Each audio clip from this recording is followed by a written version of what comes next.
बाबा साहब अम्बेडकर कहा करते थे कि ब्राह्मणों में एक भी वॉलंटियर पैदा नहीं हुआ, एक भी क्रांतिकारी पैदा नहीं हुआ, एक भी सुधारक पैदा नहीं हुआ।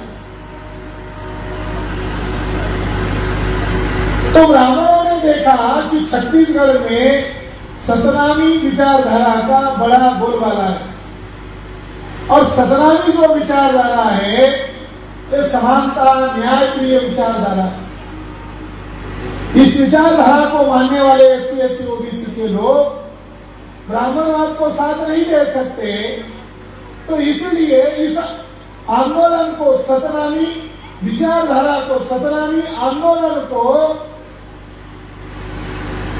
बदनाम करने के लिए उन लोगों ने यह प्रोपेगेंडा किया कि जो आंदोलन चल रहा था उस आंदोलन में आगजनी हुई और उस आंदोलन से लॉ एंड ऑर्डर का प्रॉब्लम खड़ा हुआ, ये उन्होंने कहा।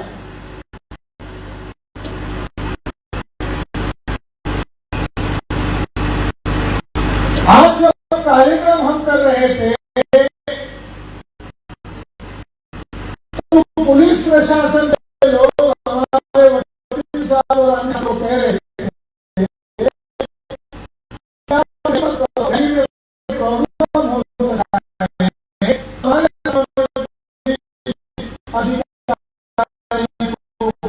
उन्होंने कहा कि दूसरा कर सकते हैं जो वरिष्ठ पुलिस एसपी साहब है,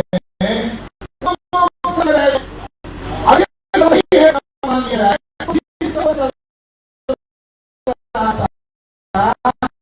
आंदोलन में असामाजिक तत्व नहीं किया करेंगे, हम लोग छापेमारी निशा युवाओं के ऊपर कर दी गई।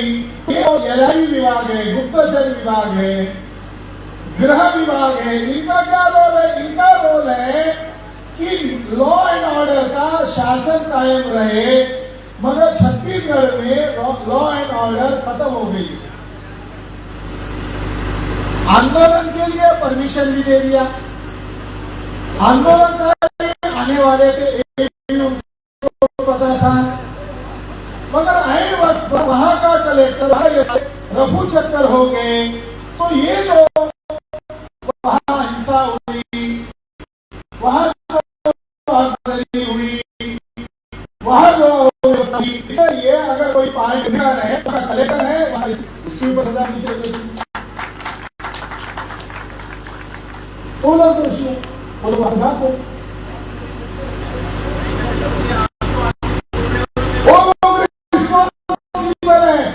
इंडिया के कॉन्स्टिट्यूशन के अनुसार उनको गोली नहीं चाहिए थी, या उन लोगों को आंदोलन के लिए आपने परमिशन दिया और आप लोग मैदान छोड़ के भाग गए, तो इसके लिए प्रशासन लोग जिम्मेदार है। मगर प्रशासन को कौन ऑर्डर दे रहा है? पर्दे के पीछे से प्रशासन को ऑर्डर देने वाली जो संस्था है वो भारतीय जनता पार्टी है, आरएसएस।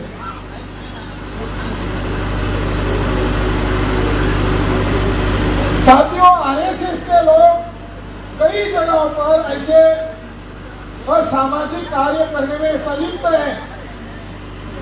महाराष्ट्र में उदाहरण देखिए, महाराष्ट्र में भीमा कोरेगांव का जो फसाद हुआ था, महाराष्ट्र का उस समय का मुख्यमंत्री देवेंद्र फडणवीस था, गृह मंत्री खुद देवेंद्र फडणवीस था, और गृह मंत्री के वेल प्लान में आरएसएस के भिड़े और एक गोटे ने वहां पर फसाद करवाया। सत्ता पर बीजेपी, फसाद करवाया आरएसएस बीजेपी के लोगों ने, जांच कर रहे आरएसएस बीजेपी के लोग। अरे वो कहावत है कि चोर ही न्यायदान करने के लिए हमारे लिए ये जो समीक्षा का मामला हो रहा है कि जो गुनहगार है, असली गुनहगार है, वो न्याय दे रहे, वो कहाँ न्याय देने वाले हैं?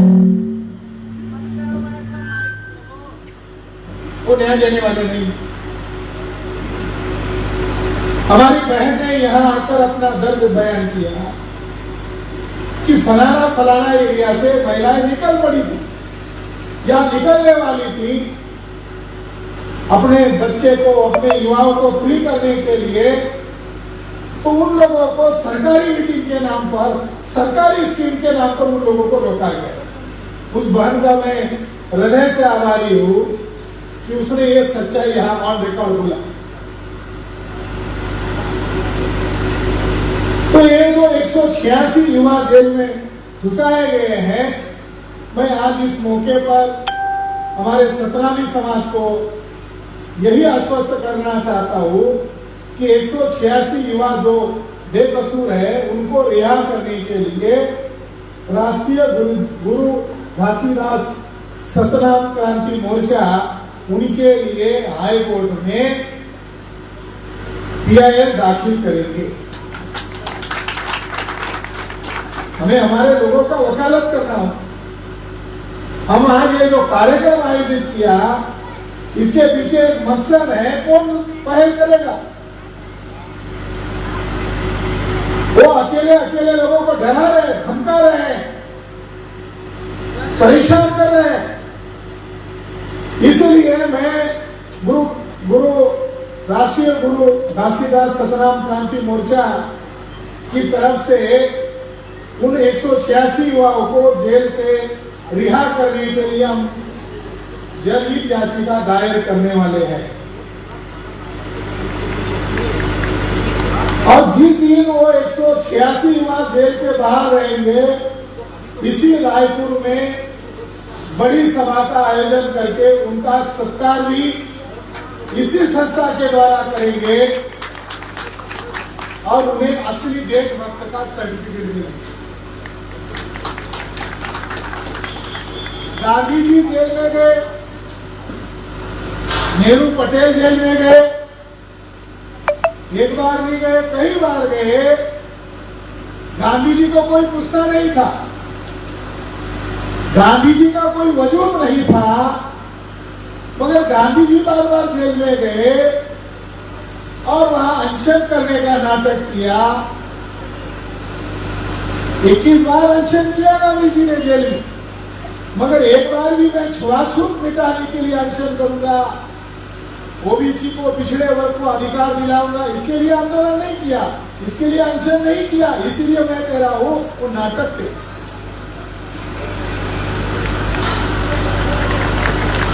तो बार बार जेल में गए और बाहर आए तो लोगों ने उनको साधु महात्मा कहा, मगर जो हमारे इक्का भाई ने बताया कि आदिवासी युवाओं को जेल में घुसाने का क्या रिजल्ट आया, तो वो आदिवासी युवा मुंबई, दिल्ली, कोलकाता में मजदूरी करने के लिए माइग्रेट हो गए हैं। ये कितनी शर्म की बात है कि यहाँ के रिसोर्स को यहाँ की सरकार सड़ाने का काम कर रही है। तो जो सच उन्होंने बताया वो कटु सच है। तो हम उन 186 युवाओं को देशभक्त के नाम पर उनका सम्मान करेंगे।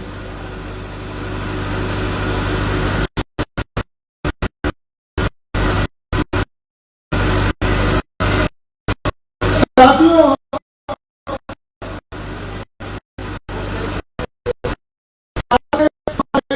सतनामी लोगों के लिए, सतनामी लोगों के लिए सत्य ही मानव का भूषण है। गुरु घासीदास जी ने जो समाज को प्रेरणा दिया, इकट्ठा रहने के लिए संदेश दिया, उसमें से एक है सत्य ही मानव का भूषण है। और 7वें नंबर की उनकी प्रतिज्ञा है शांति बनाकर चला। मुझे ये समझ में नहीं आ रहा है कि यहाँ का पुलिस प्रशासन किस बात से डर रहा है। जिस धर्म के धर्मगुरु ने ही आदेश दिया है शांति बनाकर चलना, जो समाज शांति प्रिय समाज है, उस समाज से प्रशासन को क्यों डर लग रहा है? तो जो डरने का जो साइकोलॉजी है, वो साइकोलॉजी ये है कि अगर ये बात आम लोगों में फैल जाएगी कि इसके पीछे, ये कांड करने वाले के पीछे किन दुष्ट लोगों का हाथ है, तो समाज बहुत दुश्मन जान लेगा। और दोस्त दुश्मन कौन है? तो SC ST OBC के लोग दोस्त हैं। और दुश्मन कौन है? जो 3.5% है, मगर उन्होंने सत्ता पर नाजायज कब्जा किया, जांच एजेंसियों पर नाजायज कब्जा किया। वो लोग इस कांड के पीछे है, ये पता न चले, इसके लिए छत्तीसगढ़ सरकार डरी हुई है। तो इस सरकार को डरपोक सरकार कहा जाना चाहिए। जो सरकार जांच नहीं करना चाहती, 5-6 महीने हो गए उन युवाओं को रिहा नहीं कर रही है, जांच नहीं करना चाहती है। और जैद खान जिन्होंने खराब किया, विद्रोह किया, तोड़ा, जलाया, वो लोग पहले के पीछे कौन है? तो हमारा यकीन और दावा है वो RSS से संबंधित ब्राह्मणवादी लोग हैं। 17वीं विचारधारा से, ऐसा मैं क्यों कह रहा हूं, इसके पीछे वजह क्या है? 17वीं विचारधारा से जो मानव समान, ये जो सूत्र है 17वीं लोगों का, इस सूत्र का, इस विचार का अगर कोई विरोधी वर्ग है तो वैदिक धर्म को मानने वाले लोग हैं, ब्राह्मणवादी लोग हैं। उनका क्या कहना है? 17वीं विचारधारा का गुरु घासीदास जी का क्या वचन है? मानव एक समान। और वैदिक ब्राह्मणों का क्या सिद्धांत है? एक ब्रह्मा के मुंह से पैदा हुआ वो ब्राह्मण है, ब्रह्मा के बाहु से पैदा हुआ वो क्षत्रिय है, ब्रह्मा के कमर से पैदा हुआ वो वैश्य है, पैर से पैदा हुआ वो शूद्र है। और महिला के बारे में भगवत गीता में कहा कि ये महिला, मनुस्मृति में कहा ये महिला सभी पाप की जननी है। देखो ऐसा धर्म है, इसे धर्म कहा जा सकता है? इसमें कोई समानता है? जिस धर्म ने छुआछूत पैदा किया, इतना घटिया लेवल का माल पैदा किया, जिस धर्म ने शूद्र यानी पिछड़े वर्ग के लोगों को, ताकतवर शेर को शूद्र कहकर गुलाम बनाया, जिसने 11 करोड़ लोगों को घुमंतु जनजाति बनाकर घुमंतु समाज में तब्दील किया, 8 से 10 करोड़ आदिवासी लोग हैं जो आज भी जल जंगल में हैं, और उनको वहां से खदेड़ने के लिए आज RSS और BJP के लोग आपके छत्तीसगढ़ में जंगल पर कब्जा कर रहे हैं, आदिवासियों को माइग्रेट करवाने के लिए। ये लोग रानी अंबानी को देश भेज चुके हैं और दूसरों को देशभक्ति का सर्टिफिकेट दे रहे हैं। जो लोग सरकारी उद्योग और कंपनियों को, जंगलों को, ब्राह्मण बनिया पूंजीपतियों को बेचने वाले लोग क्या देशभक्त हैं? ये लोग तो देशद्रोही लोग हैं, जो जंगलों को, आदिवासियों के जल जंगल जमीन को, पूंजीपतियों को बेचने वाले जो लोग हैं, ये देशद्रोही लोग हैं।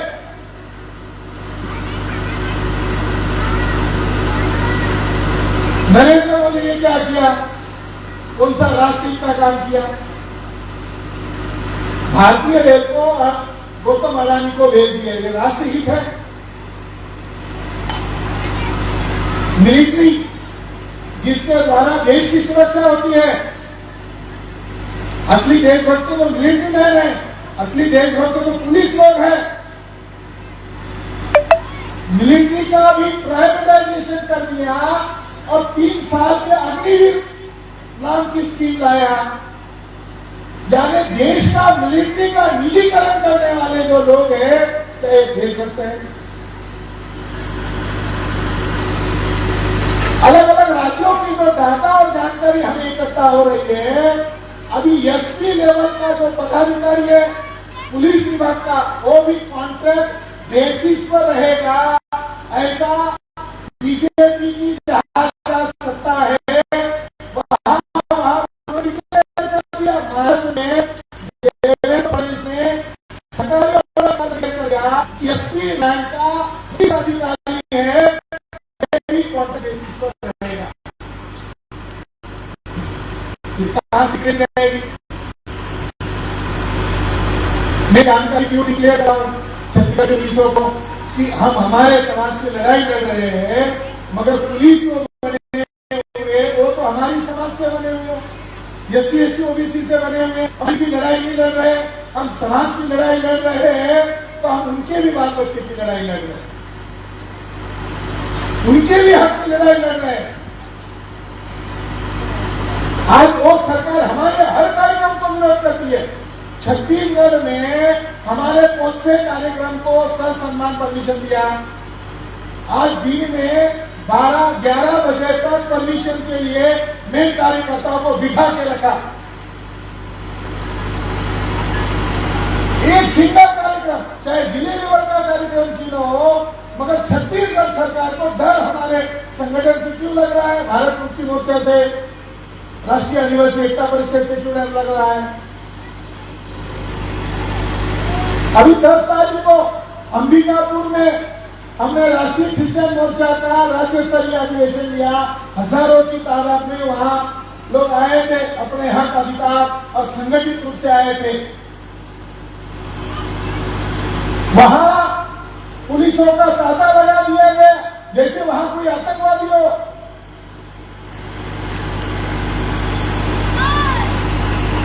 और हमारे माइक को छीना गया, और लाइट जो वायर था उसको तोड़ रहा था हमारे साथी ने। अगर उस बंदे को नहीं बचाया होता तो वही लटक कर मर जाता था। तो छत्तीसगढ़ में केवल सतनामी लोगों के खिलाफ ये वारदात नहीं हो रही है, यहाँ हर एक बहुजन समाज के व्यक्तियों के साथ ये जुल्म हो रही है। इसकी वजह आप लोगों को शासन करना चाहिए। जो आज कुर्सी पर बैठे हुए हैं वो सत्ता पर बैठने लायक नहीं है। आज जो सीएम कुर्सी पर बैठा है वो सीएम पद के लायक नहीं है। ऐसा मैं क्यों कह रहा हूं? एज पर कॉन्स्टिट्यूशन जब कैंडिडेट चुनाव के लिए खड़ा होता है तब वो चुनाव आयोग को लिख के देता है, प्रतिज्ञा पत्र लिख के देता है, और प्रतिज्ञा पत्र में अपना नाम लिख के देता है, एफिडेविट करके देता है, एफिडेविट करके देता है कि मेरा नाम यह है, मेरे पिताजी का नाम यह है, मेरा सरनेम यह है। तो ये जो वर्तमान सीएम है इन्होंने लिख के दिया होगा, मैं शेड्यूल ट्राइब से हूँ, लिख के दिया होगा। जैसे ही सीएम बन गए, सीएम की मिसेस ने कह दिया कि मेरे मिस्टर सीएम इसीलिए हो गए क्योंकि वो हिंदू है। बताओ, मैं एकता जी को कहना चाहता हूँ कि सीएम को राष्ट्रीय आदिवासी एकता परिषद के द्वारा नोटिस भेजी जाए। एज पर इंडियन कॉन्स्टिट्यूशन के अनुसार आप प्रतिज्ञा पत्र में लिख रहे हैं एंड शेड्यूल ट्राइब्स, चुनाव जीतने के बाद कह रहे हिंदू। भारत में किसी को भी हिंदू नाम का सर्टिफिकेट भारत सरकार नहीं बांटता है, तो ये महाशय हिंदू कहां से हुए?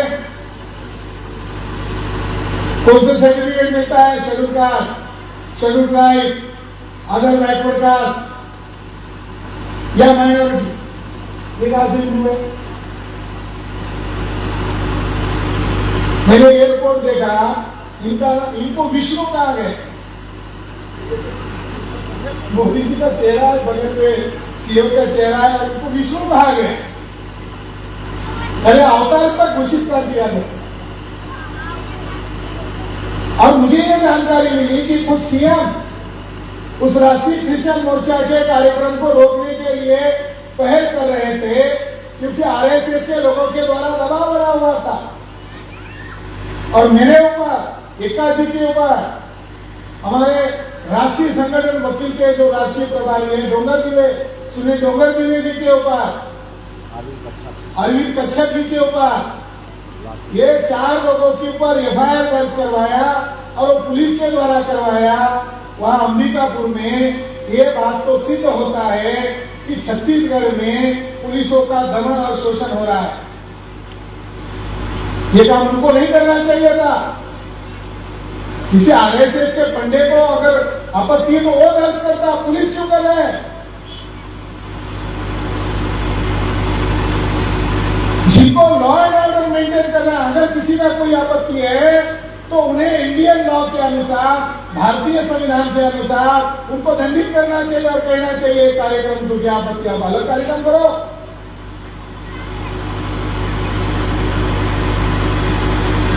तो वो मुद्दा जो है वो भी संगीन मुद्दा है।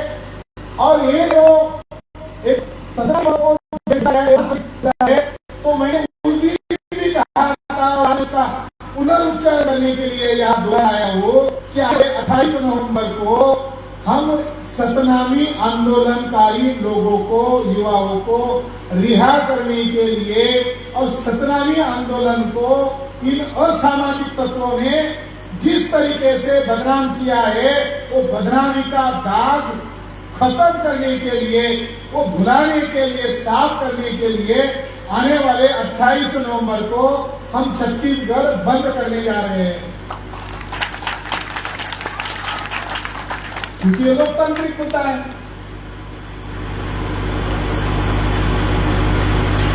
साथ ही साथ यह तानाशाही शुरू हो गई है, या बोलने पर पाबंदी लगाई जा रही है।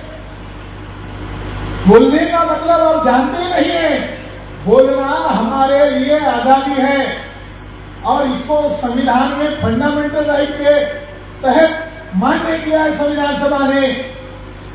अगर छत्तीसगढ़ सरकार छत्तीसगढ़ के लोगों को अपने समाज के हक और अधिकार के लिए निशस्त्र इकट्ठा नहीं होने दे रही है, शांतिपूर्ण ढंग से सभाएं नहीं करने दे रही है, जैसा आज हमारे साथ हुआ, तो ऐसी सरकार को नकारा सरकार हम घोषित करते हैं कि वो संविधान के तहत काम ही नहीं कर रही है।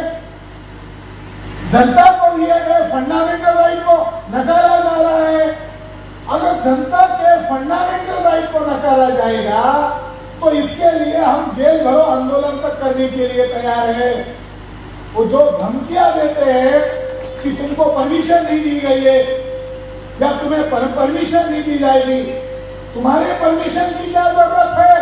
भारत के कॉन्स्टिट्यूशन में आर्टिकल 19 के द्वारा 26 जनवरी 1950 को महामानव डॉक्टर बाबा साहब अम्बेडकर ने हम लोगों को परमिशन दे दिया है। हम परमिशन नहीं मांग रहे, हम सूचना दे रहे हैं, हम कार्यक्रम कर रहे हैं।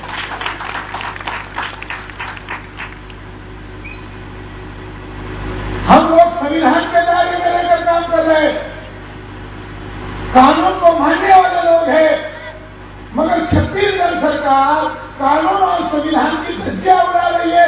वो सरकार ही संविधान को नहीं मान रही है, कानून को नहीं मान रही है। जनता कानून को मान रही है, जनता संविधान को मान रही है, मगर छत्तीसगढ़ सरकार ही संविधान की नहीं मान रही है। जो संविधान की नहीं मानते हैं, जनता के पास फुल अथॉरिटी है। क्यों? क्योंकि जनता ने वोट देकर उनको चुना हुआ है। तो जनता 5 साल बाद तक नहीं रुकेगी, जनता सड़क पर उतर सकती है और छत्तीसगढ़ बंद करके ये दिखा सकती है कि तुम लोग संविधान के दायरे में रहकर काम नहीं कर रहे हैं, तो कुर्सी त्यागनी चाहिए। इसीलिए एक मुद्दा है। दूसरा महत्वपूर्ण मुद्दा है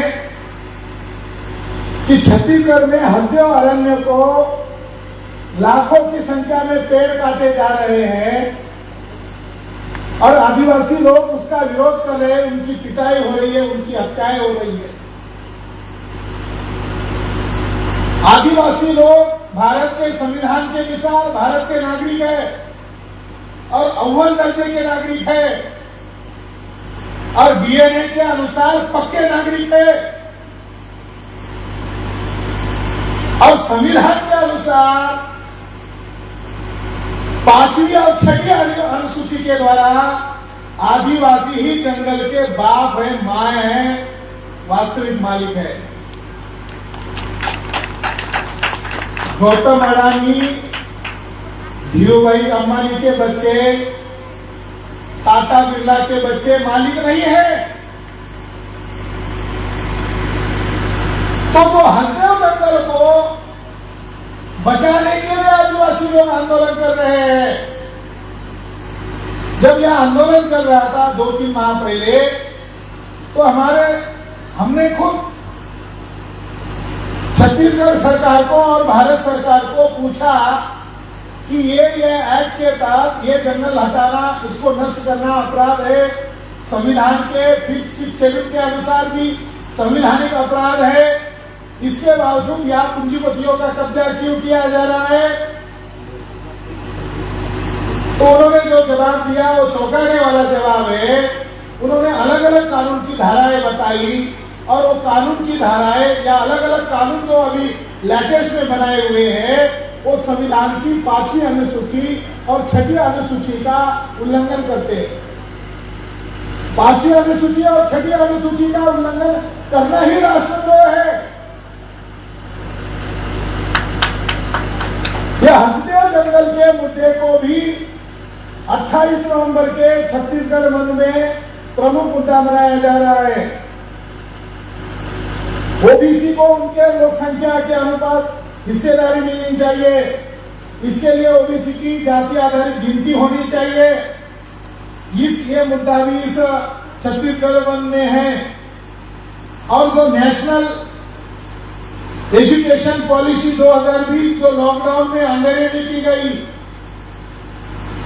पाप जो है अंधेरे में किया जाता है। बीजेपी गवर्नमेंट ने पाप किया, राष्ट्रद्रोही कार्य किया।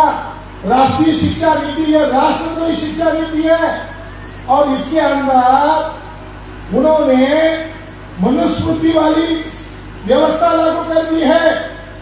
क्लॉज नंबर 12 में लिखा हुआ है कि सरकारी स्कूलों में 5वीं 6ठी कक्षा में पढ़ने वाले बच्चों को जाति आधारित शिक्षा दी जाएगी कि डॉक्टर कौन बनेगा, वकील कौन बनेगा, इंजीनियर कौन बनेगा, पीएम कौन बनेगा, सीएम कौन बनेगा, सेक्रेटरिएट कौन चलाएगा, कुदरत कौन चलाएंगे, ये पॉलिसी है।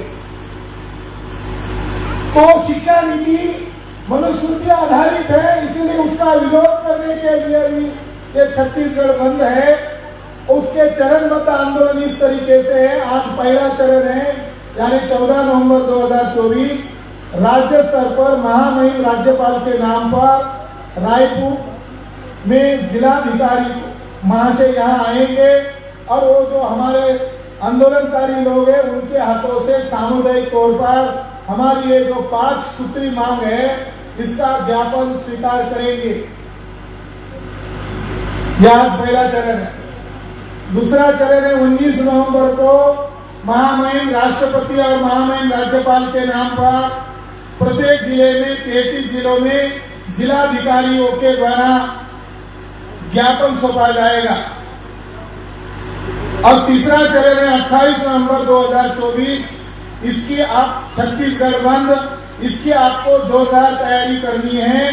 ये संदेश देने के लिए यहाँ मैं दिल्ली से यहाँ आया हूँ।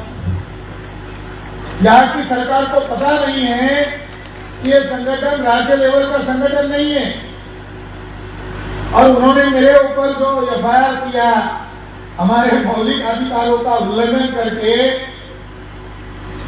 वो उन्होंने एहसान किया है हमारे ऊपर। इस बहाने छत्तीसगढ़ और हमारा नाता अटूट हो गया है। अगर गांधी जी जेल में जाते जाते महान हो गए तो मैं जेल में जाते जाते कहाँ महान होने वाला हूँ, कहाँ छोटा होने वाला हूँ। हम संवैधानिक अधिकार बचाने के लिए हर कोई कीमत चुकाने के लिए तैयार है, क्योंकि हमारे पुरखे कौन है? गुरु घासीदास जी है। हमारे पुरखे कौन है? डॉक्टर बाबा साहब अम्बेडकर है। हमारे पुरखे कौन है? शाहू छत्रपति महाराज है, छत्रपति शिवाजी महाराज है। हमारे पुरखे और नहीं है जो महिला छोड़ के भागे थे। 1857 में कौन कौन भागे थे सबको मालूम है। हमारे पुरखे वो नहीं। हमारे पुरखे माफीनामा देने वाले भी नहीं। सावरकर ने 4 बार माफीनामा लिख के दिया था। हमारे पुरखे माफीनामे वाले भी नहीं। हमारे पुरखे लड़े, इस व्यवस्था को बदलने के लिए लड़े। उनकी कुर्बानी के कारण ही भारत की संविधान की एक नई व्यवस्था आ गई है और इस व्यवस्था को, संविधान को हमारा लक्ष्य, पवित्र लक्ष्य है।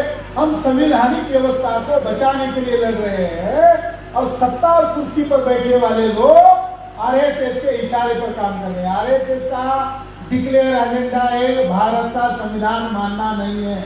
ये आरएसएस का डिक्लेयर एजेंडा है। हमारा डिक्लेयर एजेंडा है भारत के संविधान को लागू करना है। आरएसएस और बीजेपी का एजेंडा है भारत के संविधान को मानना नहीं है। तो ये लड़ाई खुले तौर पर संविधान मानने वाले लोग और संविधान न मानने वाले लोग दोनों के बीच में हो रही है। और जो लोग संविधान नहीं मान रहे हैं उनकी आबादी 3.5% है और हमारी आबादी 90% है। अगर 90% बनाम 3.5% की लड़ाई होती है, लोकतांत्रिक हिसाब से जीत किसकी होगी? जीत हमारे समाज की होगी। हमारे लोगों को मायूस होने की जरूरत नहीं है। उन्होंने हर तरह के हथकंडे अपनाए इस सभा को रोकने के लिए, लेकिन हम आगे हमें संदेश देना था। ये लाइव टेलीकास्ट ऑल इंडिया में हो रहा है, यानी छत्तीसगढ़ सरकार की नालायकी ऑल इंडिया में लाइव टेलीकास्ट हो रही है। उनको लिहाज रखना चाहिए था संविधान का, और उनके खिलाफ हम पब्लिक एक्शन कर रहे हैं। हम जन आंदोलन करना चाहते हैं। हमारा संगठन 32 राज्यों में फैल चुका है।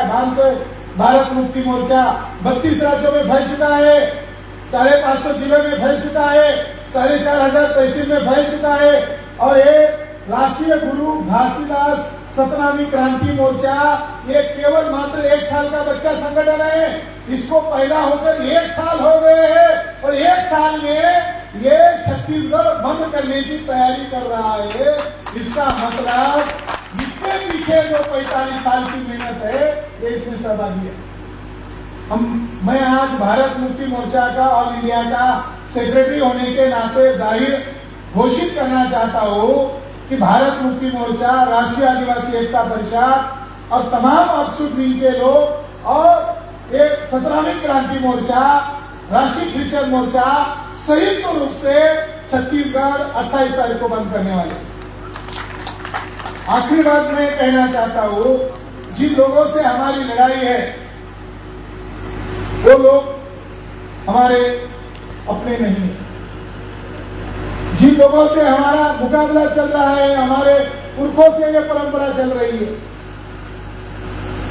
और उन लोगों का नाम ब्राह्मीण है। और उन ब्राह्मण लोगों के बारे में हमारे मेश्राम साहब ने कहा कि प्रिवी काउंसिल ने कहा था कि ब्राह्मण जज बनने लायक नहीं है क्योंकि इनके अंदर जुडिशियल कैरेक्टर नहीं होता है। भारत का जो सीजीआई है ये महाराष्ट्र का ब्राह्मण है, चंद्रचूड़। जो ब्रिटिश लोगों ने कहा था वो बात चंद्रचूड़ साहब ने सही साबित करवा दी। अब जज साहब फैसले नहीं कर रहे, राम को पूछ रहे हैं और हर दिन फैसले कर रहे हैं। यानी कानून को देख रहे, संविधान को देख रहे, धाराओं को देख रहे, उसको देखकर फैसले दे रहे। ऐसा नहीं, उन्होंने कहा अयोध्या मामले का फैसला देने के लिए मैं खुद राम से डायलॉग किया, राम को पूछा और राम को पूछकर मैंने फैसला दिया। क्या मतलब है इसका? जो ब्रिटिश लोग कह रहे थे कि इनके अंदर जुडिशियल कैरेक्टर नहीं है, भारत के सर न्यायाधीश ने बात सिद्ध कर दी। जो संविधान को नहीं मानेगा हम उनको नहीं मानेंगे,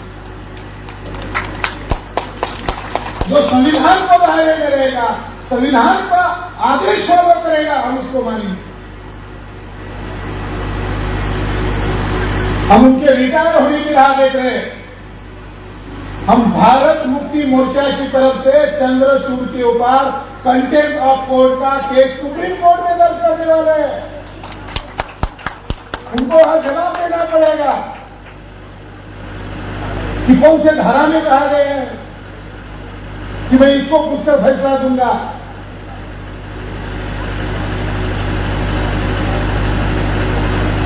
तो देश में अव्यवस्था ऊपर से चल रही है, सेंटर में अव्यवस्था है, राज्य में तो अव्यवस्था होगी।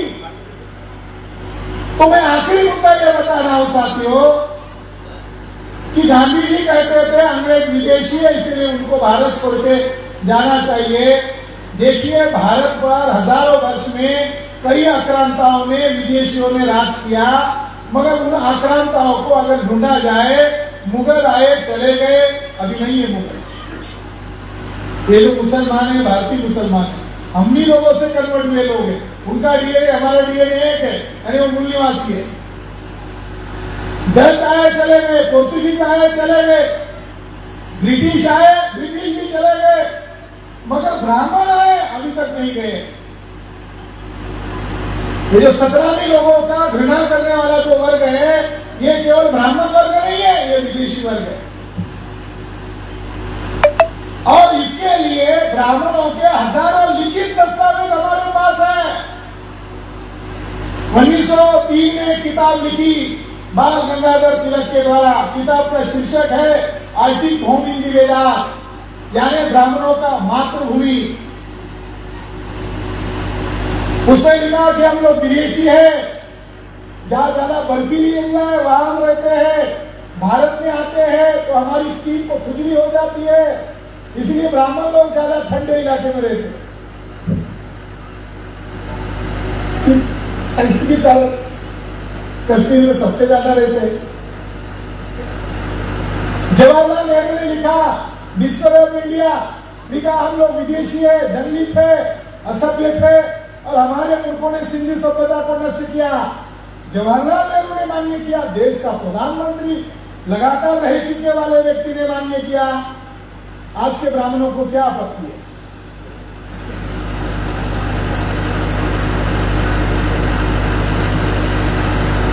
तिलक ने लिखा आर्टिक होम इन दी वेदास, मगर ब्राह्मणों की कौन सी मातृभूमि वो नहीं लिखा। मैंने किताब लिखी विदेशी ब्राह्मणों की मातृभूमि वेस्ट यूरेशिया, यानी तिलक ने एरिया बताया मगर नाम नहीं बताया। मैंने नाम बताया कि उनकी मातृभूमि वेस्ट यूरेशिया है, जिनका डीएनए R1A1 है और हमारा डीएनए L3MN है, दो भिन्न ग्रुप है। तो ब्राह्मण लोग यहाँ के मूल निवासी होते तो अपने ही भाइयों की जातियां क्यों बनाते? अगर ब्राह्मण लोग यही के मूल निवासी होते तो ब्राह्मण क्षत्रिय वैश्य शूद्र क्यों बनाते? और क्षत्रियों का महाभारत में इतना घृणित अपमान क्यों करते कि क्षत्रियों का निर्वंश कर दिया, एक भी बच्चा जितना नहीं रहा। 21 बार नरसंहार किया, क्यों का? केवल मात्र ब्राह्मण विदेशी है, क्षत्रिय वैश्य भी इसी मिट्टी के हैं। वो भी गुमराह हुए, मगर क्षत्रियों की अभी आंखें खुल रही है और ब्राह्मणों के खिलाफ अपना मोर्चा खोल रहे हैं। तो हमारी लड़ाई आने वाले समय में जिन लोगों के साथ है वो केवल मात्र ब्राह्मण लोग, और लोकतंत्र के अनुसार उनको हमसे भिड़ना होगा वोट के आधार पर। तो 3.5% वाले ब्राह्मण गांव का सरपंच नहीं चुन सकते, यानी वोट की लड़ाई में हमें हरा नहीं सकते। ब्राह्मण सरपंच सदस्य नहीं चुन सकता। तो आज जो सत्ता में है, यहाँ छत्तीसगढ़ में जो ब्राह्मण लोगों ने टूल के तौर पर जिनको राज दिया है, वास्तविक ताकत सीएम के पास नहीं है, क्योंकि वो ब्राह्मण नहीं है। वास्तविक ताकत अन्य ब्राह्मणों के पास है, मोहन भागवत के पास है। और ब्राह्मणों की अलग अलग राज्यों में सरकारें कैसी आई, बीजेपी के अलग अलग राज्यों में सरकारें कैसे आई, इसका गुप्त रहस्य है ईवीएम मशीन। ब्राह्मण लोग शूरवीर नहीं है, पहले भी पीठ पीछे हमले किए, आज लोकतंत्र पर हमले कर रहे हैं और ईवीएम में डकैती डालकर घोटाला करके सत्ता में बैठे हुए हैं। तो इस छत्तीसगढ़ बंद में जोड़ा जाना चाहिए।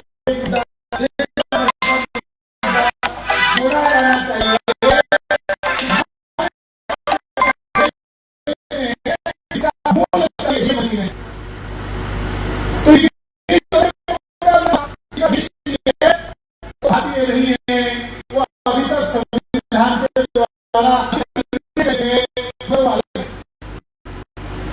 अभी सोशल मीडिया में आरएसएस के द्वारा प्रचार किया जा रहा है, बटे रहेंगे।